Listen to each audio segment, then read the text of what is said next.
السلام علیکم پیارے بچوں، امید ہے آپ سب خیریت سے ہوں گے۔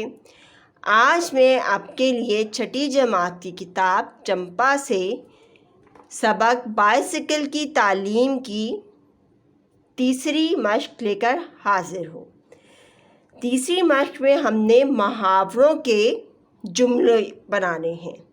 تو آئیے سب سے پہلے جو محاورہ ہے شوق گدگدانا، اس کا جملہ بناتے ہیں۔ آج کل علی کو گاڑی سیکھنے کا شوق گدگدا رہا ہے، یعنی کہ اسے یہ شوق ہو رہا ہے۔ دوسرا جو ہے فراٹے بھرنا، ہماری ٹرین فراٹے بھرتی منزل کی جانب رواں دواں تھی، یعنی کہ تیزی سے۔ کلیجہ تھام کر رہ جانا، زید کے امتحان میں فیل ہونے کی خبر سن کر اس کی امی کلیجہ تھام کر رہ گئیں، یعنی کہ کوئی انہونی سی بات ہو جانا۔ بسم اللہ کرنا، سارا نے اپنے نئے کاروبار کی بسم اللہ کر دی اگرچہ اس کے حالات سازگار نہ تھے۔ بسم اللہ کرنا یعنی کہ شروع کرنا۔ کثیر الانتخابی سوالات، مندرجہ ذیل میں سے ہر ایک کے درست جواب کے گرد دائرہ بنا کر خالی جگہ میں لکھیے۔ اس مضمون کے مصنف ڈیش ہیں، شوکت تھانوی۔ مصنف نے اپنا سائیکل چلانا سیکھنے کا تجربہ ڈیش انداز میں بیان کیا ہے۔ مزاحیہ، بے پہ ہم دائرہ بنائیں گے۔ مصنف اپنے ہم عمروں کو سائیکل پر فراٹے بھرتا دیکھ کر کلیجہ تھام کر رہ جاتے تھے، جیم کے اوپر دائرہ بنے گا۔ سائیکل سڑک پر آرام فرمانے والے ڈیش سے ٹکرائی، گدھے سے ٹکرائی۔ دو چار ہاتھ اب تو لبے بام رہ گیا کا درست مصرع یہ ہے۔ دو چار ہاتھ جبکہ لبے بام رہ گیا، تو اس پہ ہم الف پہ نشان لگائیں گے۔ اس شعر کا پہلا مصرع یہ ہے، قسمت کی خوبی دیکھیے ٹوٹی کہاں کمند، تو اس پہ ہم الف پر نشان لگائیں گے، دائرہ بنائیں گے۔ یہ پورا شعر ہوگا، قسمت کی خوبی دیکھیے ٹوٹی کہاں کمند، دو چار ہاتھ جبکہ لبے بام رہ گیا۔ اب ہم بڑھتے ہیں مشق نمبر 5 کی جانب، جس میں کہ مختصر جواب کے سوالات۔ مندرجہ ذیل سوالات کے مختصر جوابات لکھیے۔ سوال نمبر 1 ہے، مصنف کے بزرگوں کو ان کی دلی کیفیت کا علم کس طرح ہوا ہوگا؟ کم از کم 2 وجوہات لکھیے۔ جواب ہے، مصنف کے بزرگوں کو ان کی دلی کیفیت کا اندازہ اس طرح ہوا ہوگا کیونکہ وہ دن رات بائسیکل کا تذکرہ کرتے تھے اور اب تو ان کو خواب بھی اسی کے متعلق آتے تھے۔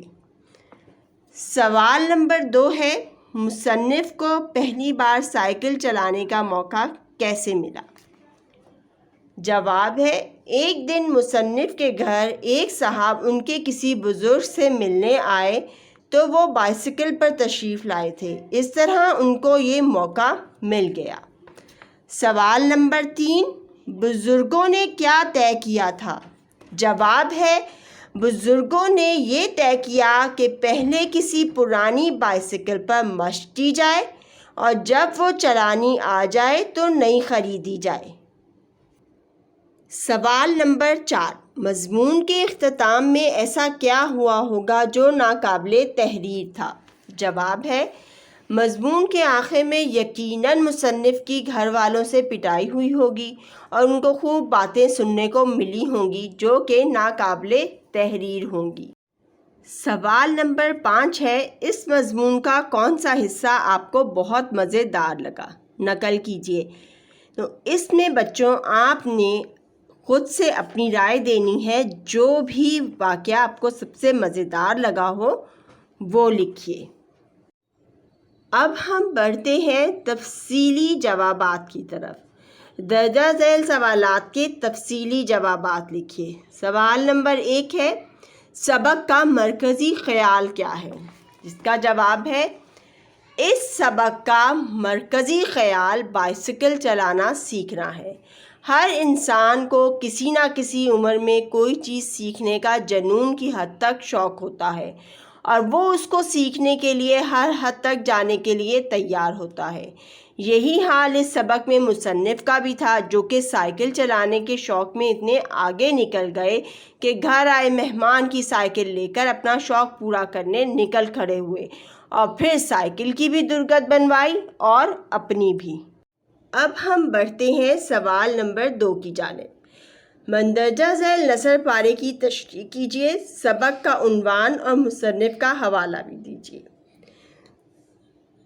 جب یہ مشق اس حد تک پہنچ چکی تو ہم ایک درخت کے سہارے سے گدی پر بیٹھ گئے اور بائسیکل کو چھوڑ دیا، جو نہایت تیزی کے ساتھ لہراتی ہوئی اس حد تک چلی کہ اگر نالے کے پل سے نہ ٹکرا جائے تو وہاں ہمارے یقیناً بجائے خشکی کے اس کو تری میں چلنا پڑے، لیکن وہ نالے کے پل سے ٹکرائی اور ہم کو منہ کے بل گرنا پڑا۔ گرنے کی تمام تکلیف اس خیال نے ذہن سے نکال دی کہ ہم بائسیکل پر اتنی دور چل کر گرے ہیں، لہٰذا پھر وہیں گئے جہاں سے چلے تھے اور پھر اسی طرح سوار ہو کر بائسیکل چھوڑ دی۔ لیکن بائسیکل کے روانہ ہوتے ہی معلوم نہیں کمبخت تھوبنے کہاں سے اس سڑک پر آ گئی۔ لاکھ چیخے چلائے، ہٹو بچو کیا، مگر جدھر وہ ہٹے اس طرف بائسیکل بھی مڑی اور آخر کار ان کی گٹھری سے الجھ کر ہم بھی گرے، بائسیکل بھی گری۔ بمشکل تمام ان کو وہاں سے روانہ کیا اور ارادہ کر لیا کہ اب سوار نہ ہوں گے، مگر دل نے کہا واہ، 2-4 ہاتھ اب تو لبے بام رہ گیا، لہٰذا پھر ایک مرتبہ ہمت کی اور بائسیکل پر سوار ہو کر روانہ ہو گئے۔ تو آئیے اب ہم اس کی تشریح کرتے ہیں۔ سبق کا نام ہے بائسیکل کی تعلیم اور مصنف کا نام ہے شوکت تھانوی۔ اس میں مصنف اپنی سائیکل چلانے کی مشق کے بارے میں بتا رہے ہیں کہ جب کافی حد تک بائسیکل چلانی آ گئی تو درخت کا سہارا لے کر گدی پر بیٹھے، کیونکہ بائسیکل بڑی تھی اور وہ خود چھوٹے۔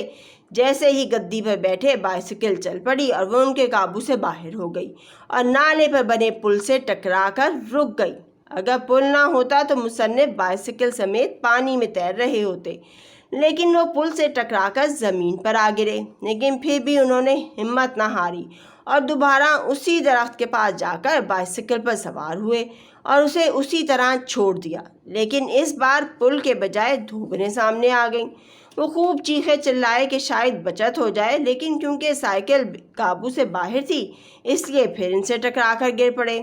ان سے معافی تلافی کی اور سوچا کہ بس اب اس پر سوار نہ ہوں گے، لیکن دل نے کہا کہ تھوڑی سی ہمت اور کرو، بس اب تو بائسیکل چلانا آ ہی جائے گا، لہٰذا پھر اس پر سوار ہو گئے۔